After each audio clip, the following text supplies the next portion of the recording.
سورۃ البقرہ کے 30ویں رکوع کا آغاز ہے اور یہ دوسرے پارے کا 14واں رکوع ہے۔ جس آیت کریمہ سے آغاز ہے وہ سورہ بقرہ کی آیت نمبر 232 ہے۔ اس آیت کریمہ کا شان نزول یہ ہے، بخاری شریف کتاب التفسیر باب قولہ وَإِذَا طَلَّقْتُمُ النِّسَاءَ فَبَلَغْنَ أَجَلَهُنَّ فَلَا تَعْضُلُوهُنَّ أَن يَنكِحْنَ أَزْوَاجَهُنَّ۔ حضرت حسن بصری رضی اللہ تعالی عنہ سے روایت ہے، ان اخت معقل ابن یسار طلقها زوجها۔ حضرت معقل بن یسار رضی اللہ تعالی عنہ کی بہن کو ان کے شوہر نے طلاق دے دی۔ فَتَرَكَهَا حَتَّى انقضت عدتها۔ وہ طلاق رجی تھی، ایک طلاق رجی دی اور پھر انہوں نے رجوع نہیں کیا یہاں تک کہ عدت گزر گئی۔ ایک طلاق رجی دی یا دو طلاق رجی دی تو اس کا حکم یہ ہے کہ عدت کے دوران رجوع ہو سکتا ہے، اور جب رجوع نہ کیا جائے اور عدت گزر جائے تو پھر اس کے بعد باہمی رضامندی سے نکاح کرنا ضروری ہے اگر صلح کرنا چاہیں۔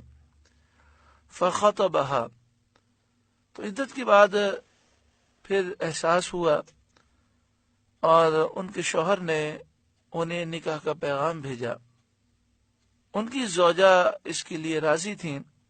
فابا معقل، تو حضرت معقل بن یسار نے انکار کر دیا اور آپ ناراض ہو گئے۔ آپ نے کہا کہ میری بہن کو اس نے طلاق کیوں دی، اور پھر طلاق رجی دی تھی اور رجوع بھی نہیں کیا عدت میں، تو اب میں یہ نکاح نہیں کرنے دوں گا۔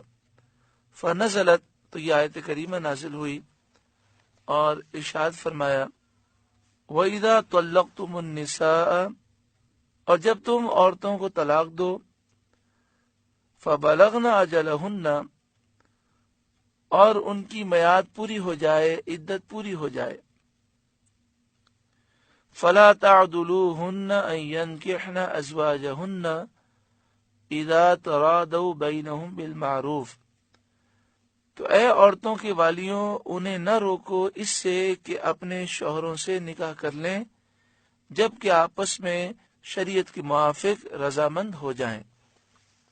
اس آیت کریمہ میں یہ منع کیا گیا کہ جب کسی عورت کو طلاق ہو گئی اور اس نے عدت گزار لی، اب وہ دوبارہ نکاح کرنا چاہتی ہے اور وہ باہمی طور پر رضامند ہے، ایک طلاق رجی ہو یا دو طلاق رجی ہوں، یا ایک طلاق بائن ہو یا دو طلاق بائن ہو، تو بغیر حلالہ شرعی کے نکاح دوبارہ ہو سکتا ہے۔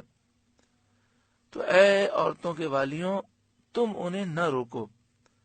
جب یہ آیت کریمہ نازل ہوئی تو حضرت معقل بن یسار نے اپنے سر کو جھکا لیا اور کہا کہ میں اللہ کے حکم پر عمل کروں گا اور میں رکاوٹ نہیں بنوں گا۔